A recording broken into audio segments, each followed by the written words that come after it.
Hello my dear cricket viewers, உங்கள் எல்லாருக்கும் ஒரு பெரிய வணக்கம். இன்னைக்கான வீடியோ என்ன அப்படின்னா, சமர் ஜோசப் வெஸ்ட் இண்டீஸை சேர்ந்த 24 வயது பிளேயர் ரீசன்ட் டைம்ஸில் வந்து பார்த்தீங்கன்னா பெரிய சென்சேஷன் ஆனார்.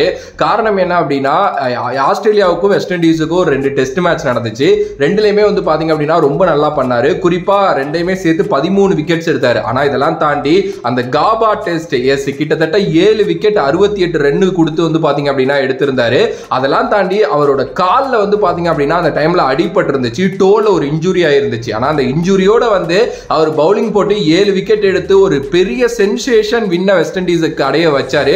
ஒரு ஹிஸ்டாரிக்கல் வின் அப்படின்னே சொல்லலாம். 30 வருட கனவை வந்து நனவாக்கிறதுக்கு வந்து பாத்தீங்க அப்படின்னா இந்த சமர் ஜோசப் ரொம்ப உதவியா இருந்தாரு. அண்ட் அப்பையிலேருந்தே பெருசா பேசப்பட்டார். இவரு பேட்டிங்கும் நல்லா பண்றாரு, பவுலிங்கும் நல்லா பண்றாரு. அண்ட் ரீசெண்ட் டைம்ஸ்ல நிறைய பிரான்சைஸ் கிரிக்கெட் விளையாண்டுட்டு இருக்காரு. சின்ன வயசு தான், கண்டிப்பா அடுத்த வருஷம் ஐபிஎலுக்கு வந்துருவாரு அப்படின்லாம் நம்ம நிறைய பேசணும். ஈவன் தோ நான் ஒரு வீடியோல கூட சொல்லியிருந்தேன், ஏதாவது ஒரு பிளேயருக்கு இடையில இன்ஜூரி ஆகுது அப்படின்னா டெஃபினெட்லி இவரை தான் ஃபர்ஸ்ட் ரீப்ளேஸ்மெண்டா எடுக்க போறாங்க அப்படின்னு சொல்லிட்டு. சோ இப்போ எல்எஸ்ஜிக்காக வந்து பாத்தீங்க அப்படின்னா 3 கோடி ரூபாய்க்கு வந்து இவர் சைன் பண்ணியிருக்காரு. மார்க்குட்டை வந்து பாத்தீங்க அப்படின்னா எக்ஸாக்டா ரீப்ளேஸ் பண்றாரு எல்எஸ்ஜிக்காக அப்படின்னே சொல்லலாம்.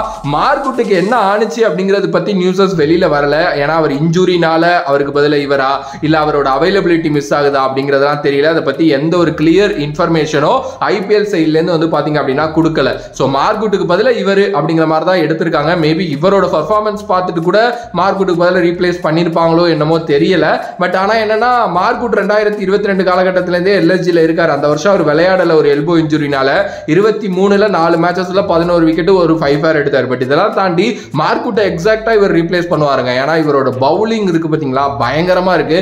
பயங்கர ஸ்பீடா போறாரு. நல்ல பவுன்ஸ் ட்ராக்ஸ்ல எல்லாம் செமையா உதவுது. அண்ட் ரீசன்ட் டைம்ஸ்ல கிட்டத்தட்ட ஆஸ்திரேலியாவோட சூப்பர் ஸ்டார் பேட்டர்ஸ் எல்லாருமே கதற அடிச்சார் அப்படின்னே சொல்லலாம்.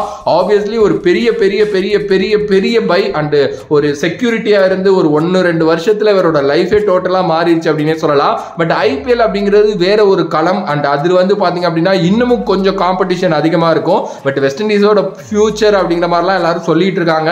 பார்க்கலாம், இந்த ஐபிஎல் அவர் வந்து பாத்தீங்கன்னா பயங்கரமா டெஸ்ட் பண்ணுவோம். And coming to the LSG, என்னைக்குமே அவங்க வந்து பாத்தீங்கன்னா ஒரு சில விஷயங்கள்ல ரொம்ப போல்டான ஒரு சில முடிவுகள் எடுப்பாங்க. அப்படிப்பட்ட ஒரு போல்டான முடிவு அப்படின்னு தான் நான் சொல்லுவேன். கடைசி 2 வருஷம் அவங்க வந்து விளையாண்டுருக்காங்க. 2 வருஷமே பிளே ஆஃப் தகுதியான ஒரு டீம். ஸோ இந்த வருஷம் இன்னும் இவரை மாதிரி ஒரு நல்ல பிளேயரை டீம்ல ஆட் பண்றப்போ நல்ல ஸ்ட்ரென்தன் கொடுக்குது அந்த டீம்.